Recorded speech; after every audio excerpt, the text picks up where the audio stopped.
Hello viewers, welcome back to our channel. আশা কৰো আপোনালোকে সবাই ভালে আছে। সো আমি কালি ক্যাবিনেটৰ এটা বহুত ইম্পৰ্টেন্ট আপডেট আলোচনা কৰিবলৈ আইছো যেটোৰ প্ৰভাৱ আমি 5550 টা পোষ্ট আৰু মূলত 4500 আমি দেখিবলৈ পাম।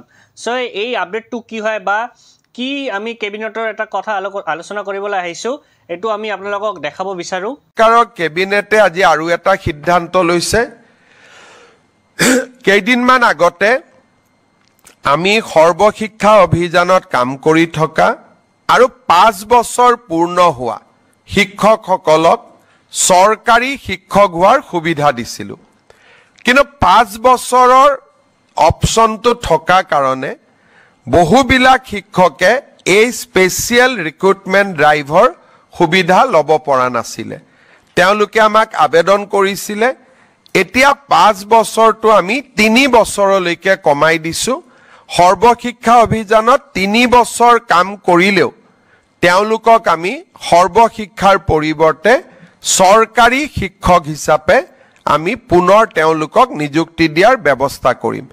এই দুইটা আমাৰ শিক্ষক শিক্ষয়িত্ৰীসকলৰ বহুদিনীয়া ৰিকুৱেষ্ট আছিলে। আজি সো ভিডিওটো চালে এতিয়া আমি আপোনালোকক বুজাই দিম যে এটোৰ প্ৰভাৱ কেনেকৈ 5550 টা পোষ্ট বা মূলত 4500 কেনেকৈ প্ৰভাৱ পেলাব পাৰে। সো আপোনালোকে জানে যে কেইদিন আগত আমাৰ কি আছে এসএসৰ অধীনত যিবিলাক টিচাৰে কন্ট্ৰাকচুয়াল বেছত চাকৰি কৰি আছিল হিয়তক কি হৈছে পাৰ্মানেন্ট জব দিয়া হৈছিল মূলত 35000। সো হিয়তৰ এটা কি হৈছে হিয়তে 5 বছৰ কৰ্মৰত হোৱাৰ পিছত যদি 5 বছৰ চাকৰি কৰে তেতিয়া হলে হিয়তে কি হ'ব এই চাকৰিটো মানে পাৰ্মানেন্ট হৈছিল।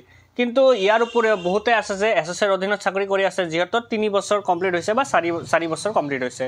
সো গভৰ্নমেন্টে এটা ভাল পদক্ষেপ লৈছে যে যদি কোনোবাই টিচাৰে যদি কন্ট্ৰাকচুয়াল বেছত চাকৰি কৰি আছে এসএসৰ অধীনত 3 বছৰ নিজৰ কৰ্মৰত জীৱন সম্পন্ন কৰিছে 3 বছৰ। সো হিয়তৰ কি কৰা হ'ব সেইবিলাক টিচাৰও কি হ'ব পাৰ্মানেন্ট হৈ যাব। সো এটো যেহেতু পাৰ্মানেন্ট হৈ গল তেতিয়া কি হ'ব আমাৰ এই পাৰ্মানেন্ট হোৱাৰ ফলত আমাৰ 5550 টা পোষ্টত কাট অফ কমি যাব। যদি ক্যাবিনেটত কথাটো উঠাই দিয়া হৈছে তো এতিয়া এটো ফটাফট কাম কৰা হ'ব। সো 5500 কাট অফ কমিবলৈ আমি দেখিবলৈ পাম। ইয়াৰ উপৰে মূলত আমাৰ যেটো নেক্সট ৰিক্ৰুটমেন্ট 4500 এইটোত মূলত বহুত প্ৰভাৱ পেলাব। এইটোৰ কাৰণে কি হ'ব ভাবা যদি 10000 টিচাৰৰ যদি চাকৰিটো পাবলৈ সক্ষম হয় তেতিয়া হলে কি হ'ব আমাৰ 4500 কাট অফটো বহুত কমি যাব মানে বহুতে কমি যাব। এতিয়া যেহেতু আমি দেখি আছো বহুত জায়গাত 63 62 আমি 61 60 লৈকে কমিলে কাট অফ কমিব পাৰে তেতিয়া হলে। সো এটো গভৰ্নমেন্টৰ ভাল পদক্ষেপ বুলি আমি ক'ব পাৰো। সো আশা কৰো আপোনালোকে ভিডিওটো চাই ভাল এটা ইনফৰমেশন পাবলৈ সক্ষম হৈছে। লাষ্টলৈকে আপোনালোকে যদি মোৰ ভিডিওটো ভাল লাগে আপোনালোকে মোৰ চেনেলটো লাইক কৰিব, শেয়াৰ কৰিব আৰু সাবস্ক্ৰাইব কৰিব। Thank U.